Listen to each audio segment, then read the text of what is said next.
Border barrels. Oh, we forgot the clap. We've ruined everything. Will it be able to sing hard? Yeah, we'll make it work. We'll make it work. Okay, very good. Back for part 2. We're very excited because we've got a special guest on the couch, in the booth, whatever is happening. In the booth. So we've got Rhiannon from Bridge Road. Welcome. Hello. Hi, everyone. We're all very excited. We're all very excited because you are from a brewery that we bloody love, and it's probably one of the first. Well, for me, I'm a Wagga boy, so Thirsty Crow was one of the first craft breweries I went to, but the second was probably Bridge Road, and what a bloody venue it is. It's an absolutely beautiful part of the world, and it's a great venue. Yeah. We're pretty lucky to be up there and to be representing in the high country. Yeah.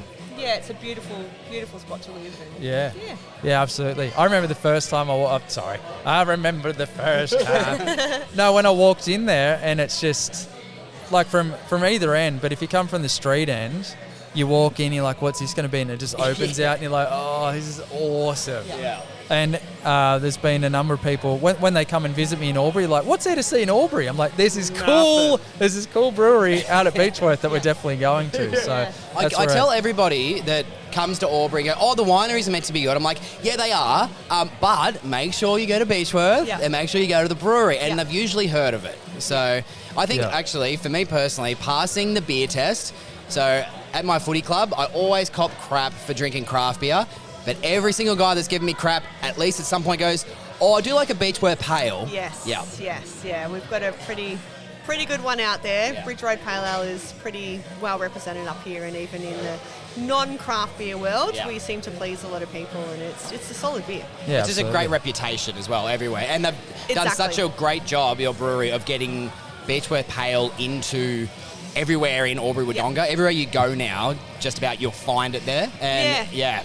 As a girl from Melbourne who recently moved to the high country a year ago, and was concerned, this is one of my main concerns with my partner who I moved up here with, was that what beer am I going to drink? Am I going to be able to drink good beer? And then when I went into all the pubs and there was Beachy Pale everywhere, I'm like, okay, I'm good, I'm sorted. Yeah, absolutely, cool. Well, we sort of glossed over. What's your position at Bridge Road? What do you do? I am the local sales manager, so I look after the local area. So I go all the way up to Wagga, across to the snowfields, across to Echuca, and then down south to about Euroa. Yeah, cool. That's bigger than I expected when you said local. Absolutely. It's massive. I do a lot of kilometres every day. Yeah. Are snow chains an issue? Do you know how to put on a pair of snow chains? I do not. I don't. I need to. I will learn in the next couple of weeks because I've been up to the snowfields over the last month or so. Haven't needed to put chains on, but that's going to change pretty. Sorry, that was a random. It's a random Simon question. I have no idea. They look so. I don't know, it's such a primal, weird thing. In theory, it seems simple, but I bet you it's not. I've never had to do it. Yeah, it looks difficult. I'm going to have to do a YouTube tutorial to get it done, I think. I mean, that's always the way to go. No, very good. Now, just speaking about the venue and how good it is, Beer Cartel, that they did the vote recently. It's the number one bloody venue in Victoria. Yes. I was so pleased to see that. Yeah. We got number one venue in Victoria, which is definitely a testament to the awesome staff that we have there and all the hard work we put in. And we're pretty proud of our little venue, even though our brewing area is becoming tighter and tighter and tighter.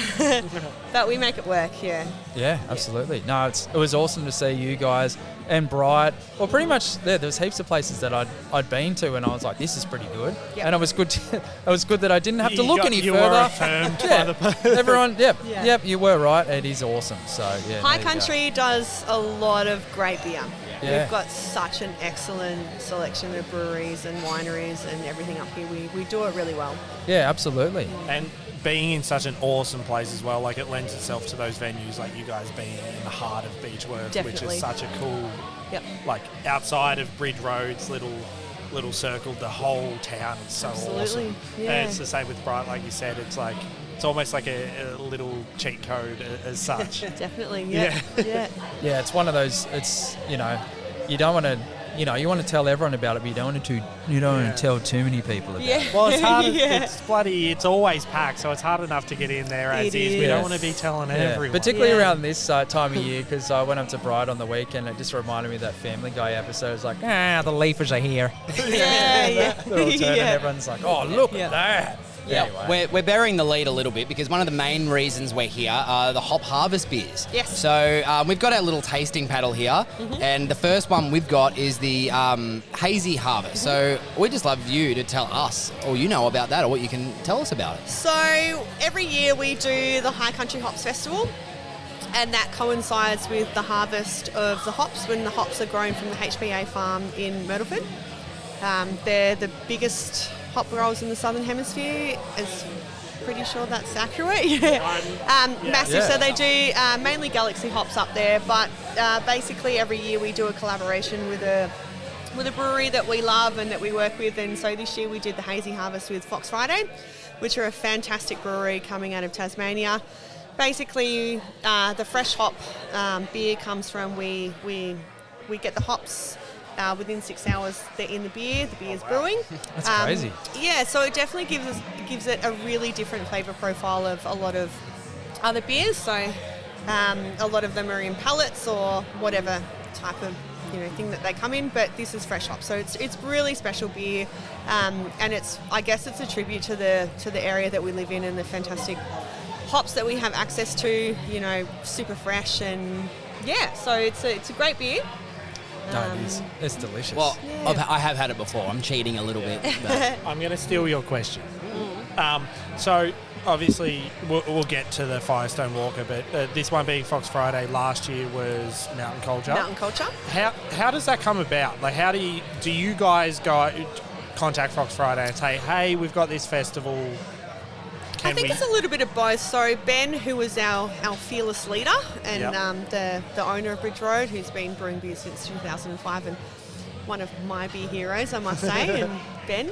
But I think it's a bit of both. So we always want to tap into breweries that are doing awesome things, and but we also, it's relationships. We've got breweries that we work with and people that we want to work with. So we see breweries doing really awesome things, and we want to be involved in what they're doing, and vice versa. So that's pretty much how those conversations come about, and we've kind of talked about it on previous episodes of the pod, but we always found it like odd from the outside looking in when you guys like Bridge Road contact Fox Friday or however it happens, and you guys do a beer together, because like at the end of the day you guys are also competitors.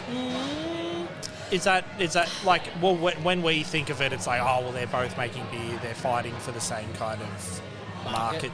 Yeah.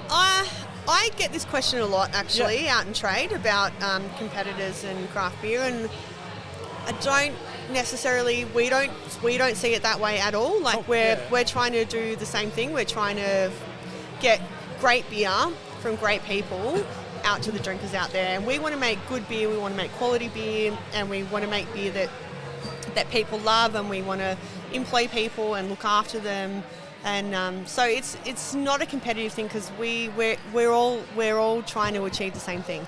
So it's not about competing against each other, it's about working together. Yeah, so like for the same purpose. So a win for them is a win for you. Exactly. Because it's growing the craft beer community. Exactly. So if we can grow it as a category and push craft beer, because we love it and we are really behind it, and there's so many other people out there that have the same ethics, we support each other. That's why we collaborate, because we want to support each other. Oh, awesome. It's awesome, as we've spoken about before, that abundance mindset, like there's sort of room for everybody. Exactly. In the market, which is really cool, because I think like if we made the comparison to music, like back in the day, like this person wouldn't feature on this person's album or whatever else, and bands are kind of competitive. But I think, as time goes by, everything grows, and there is room for everybody. But it's awesome, because we just get to have more delicious beers. Yeah. And that's exactly what we're trying to do. Yeah, no, that's awesome. No, fantastic. We got to interview the rep from Akasha back at this venue once upon a time as well, and we asked him this question, and it's a bit loaded because his answer was great. It's like, if he knew, he'd probably be rich. But you, having been a beer fan and now working for a really reputable brewery, now obviously we've got a Hazy Harvest. Hazy's been quite in, and they have been the last few years. It is. The haze craze. Do you, and maybe this is more a personal question, do you have a prediction over the next couple of years of what, maybe it's a taste that you like, but what you think might be the next big thing?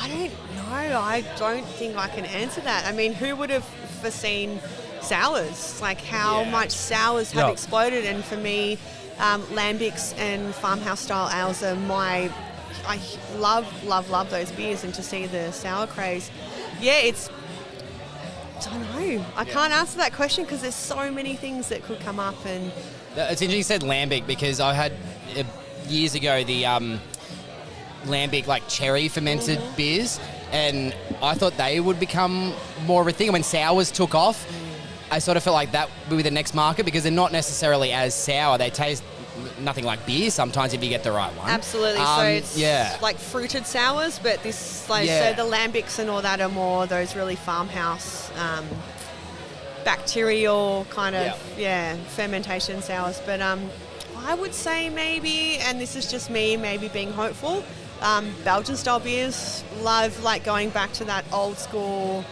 European style old school beers. That's what I would love to see maybe come up and coming, because those are some of my favourite beers. I think Simo had his first. We had from Los Palms did a Flanders Red Ale recently. Yum. Simo had his first, and it was a tough sell. It was an experience. It was an experience. Yeah. It was. It was tough going. Yeah. It just tastes like bacteria kind of. Yeah. But it was interesting. So because I probably have the narrowest palate out of all three of us. No, but I think like being the oldest on the pod, you know what you like. Yeah. You're that old guy. It's like this is Simo. Yeah. This is my lane. But I have the narrowest palate. But in doing this a lot more, it's like, look, that's not what I'd normally go for. But you can tell it's well made with some of them, and you can tell what's well made and what's not. But it is. Isn't that fantastic when you can get a beer that you would look at and go, probably not my thing, but you taste it and you're like, wow, this is awesome. Yeah. And it changes your palate, and it opens you up to a whole new style of brewing and a whole new different style of beers. And for me, I've always been, for many, many years, a malt-focused drinker. I love stouts, I love brown ales, I love porters. And a funny story is when I had the interview for Bridge Road, they asked me about beer, and I said, I don't like really, really hoppy beers. And my now boss looked at me and as if to say, what are you doing here? But I've always been a malt drinker, but now that there was a lot of styles of beer on the market, those really, really big, massive hoppy IPAs that I now actually get into, but it took me a while, and it was about, like you just said, exploring your palate and exploring things and challenging yourself and trying new beers that you don't think that you like, but when you taste them and you get into them, then you realise, actually, I'm into this. No, that's cool. And it's like with the hop harvest and that sort of thing, and what happens there, it's like you think about like going out and like selecting the hops and making that, like when you have a beer, now you kind of think about those sorts of things, and you're like, don't like it, you're like, no, hang on, let's give it a go, let's have a bit of a smell and see, like, drink it for what it is, and that sort of thing. I reckon that's been the biggest change for like us three personally is like having lane sellers or your independent like beer distributors. Like we've been buying from like your Dan's and your First Choice, which is great, but because of their entry process for the beers, you can find that the cans don't tend to be as fresh. And drinking fresh beer, it's like completely changed beer. Lane Cellars, I must say, as someone who's moved up here, they are just such a pioneer of craft beer up here, and I've got to give a big shout out to Chris at Lane Cellars.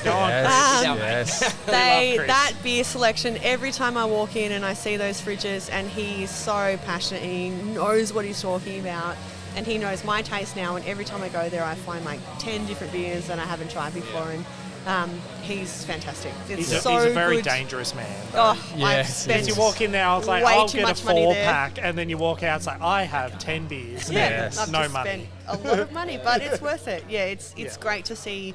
It's great to see some on the border communities, some more craft beer places opening up and people getting into it, and it's all about just getting your beers out there and having those people that are pioneering it and trying to get beers out there. So we're like I said before, we're all working together to achieve that. All have the same goal. Exactly. Yeah. Since you're involved in the sales part of Bridge Road, this might be a firm no, this question. Let's say, for example, these... no, you don't have to sell us anything. But let's say, for example, one of these, like the Hop Harvest beers we're having, just sold through the roof completely unexpectedly, right? Now, obviously, around these beers, you're getting them from a special festival, and it's like for a festival and they're brewed for that reason. If you thought, hang on, people would buy this all year round, do you think there'd ever be a market for attempting to at least...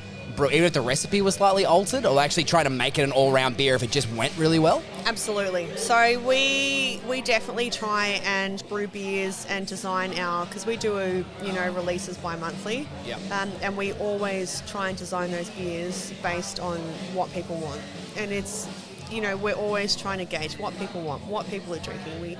We have a lot of involvement in that because you've got to pay attention to that. So we try and reinvent recipes and reinvent beers and change our core range based on what people are drinking and what people want. So, yeah, definitely. We wouldn't just brew beers because us at the brewery like these particular beers. We want to know and we listen to what people want because that's what we want to deliver.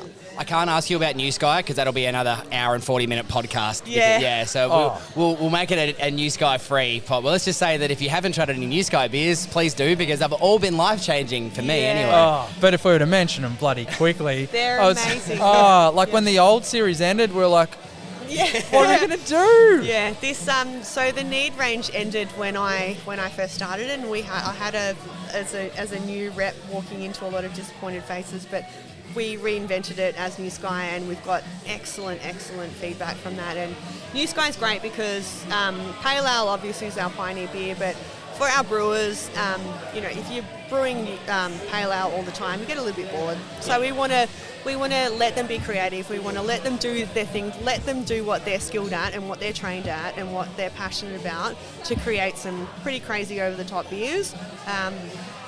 So that's what we do. That's the New Sky, and there's some pretty mental beers in there. Yeah, they're all great very good. all very good. I think the Spectrum Cold was like eating the orange tree my neighbour had when I was 6 years old. Yes. I just was transported. It was incredible. Absolutely delicious. I've probably got a random question, but I reckon you would have an answer. What's in your fridge currently?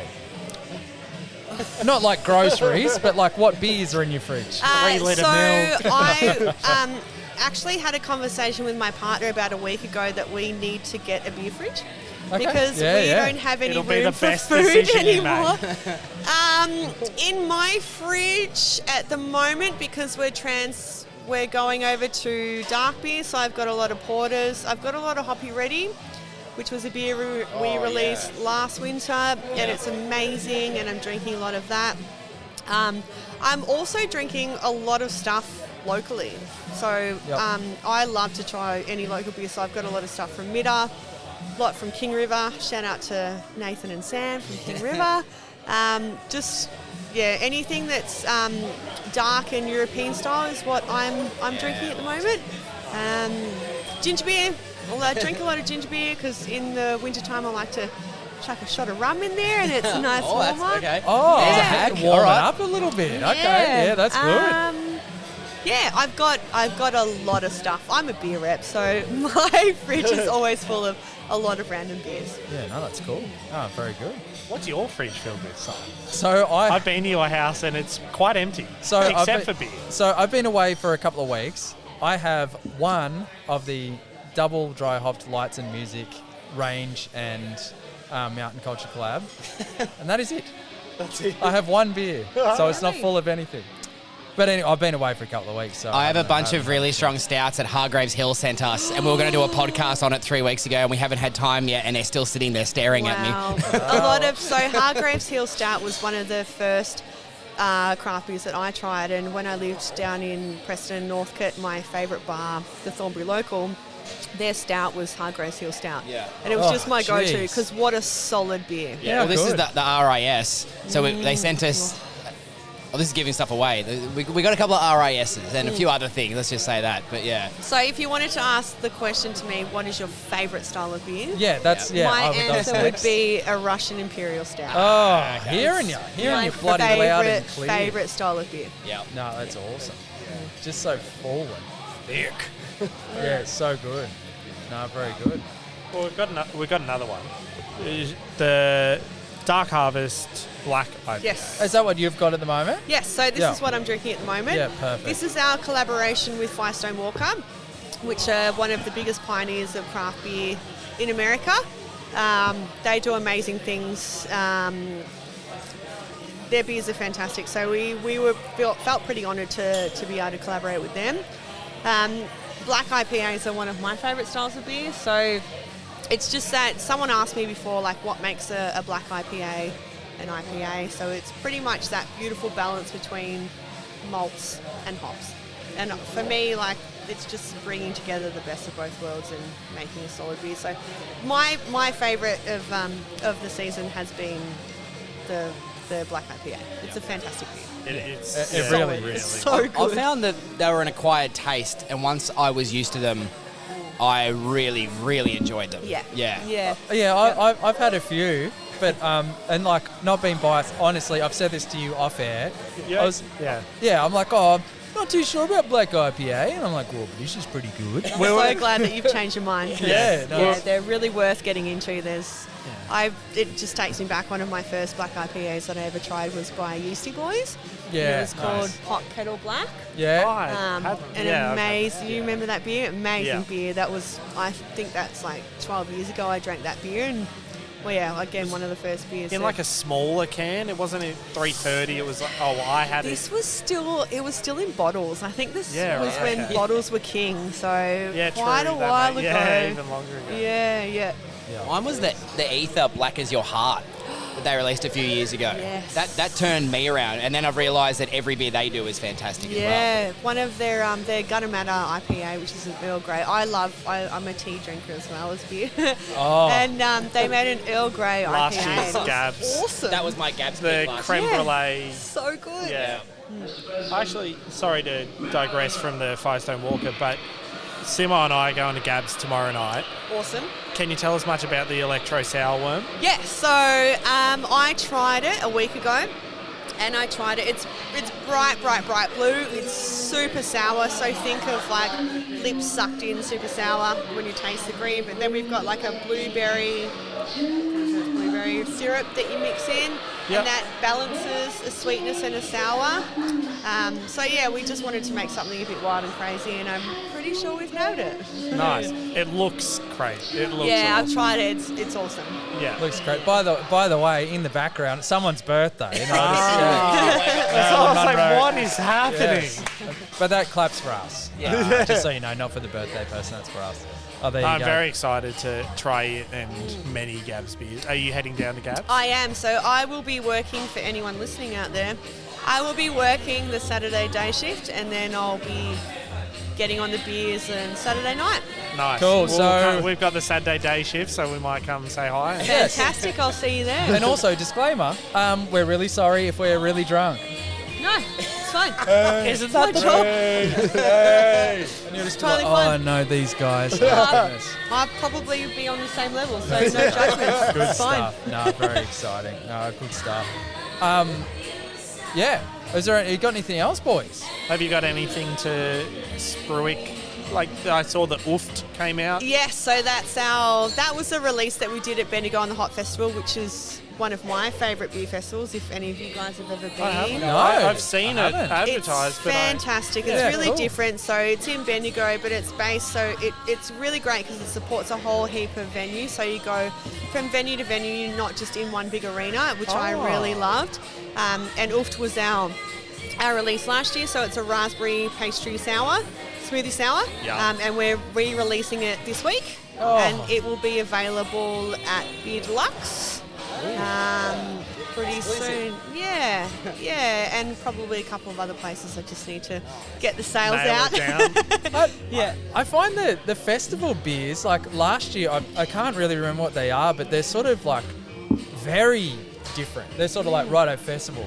we're doing this. Like, we're going to make this. Yeah, that's hectic. the whole point of Gabs is just to do something a bit weird and crazy. And Do your brewers get excited by that? Absolutely. Like, Gabs is coming, let's do something weird. Because there's no, like, there's not that pressure of we need to hit a sales or a. It's like, let's just do something fun and stupid and awesome, and let's go and have fun and work the stall and then have some beers. And you'll probably see me at the stall. I've actually got a little costume organised. So nice. I'm going to be, because our beer's blue, so I'm going to have a bright, like, blue and big sparkly earrings. And yeah, so you'll find me. I'll stand out. Yeah. Oh, that's awesome. Oh, very good. Cool. Well, we might let you get back to doing your job and having a couple of beers, hopefully. Awesome. Thanks so much for having me. Thank you. It was really great. Thanks. This is my first podcast I've ever done. Was it? I'm pretty sure I nailed it, just quietly. Oh, no, you 100%. did. 100%. You're well above our level already. Yeah, exactly. No, well, I get paid to talk to people all day, so it's going to be a skill. There you go. Yeah. Well, money well spent. All right. Well, we might leave it there. We'll take a little break, and then we'll I don't know, come back whenever we come back. Thanks, everyone. Hopefully more beer. Yeah, hopefully more beer. Drink Bridge Road. Yes, drink more Bridge Road. We make great beer. Delicious.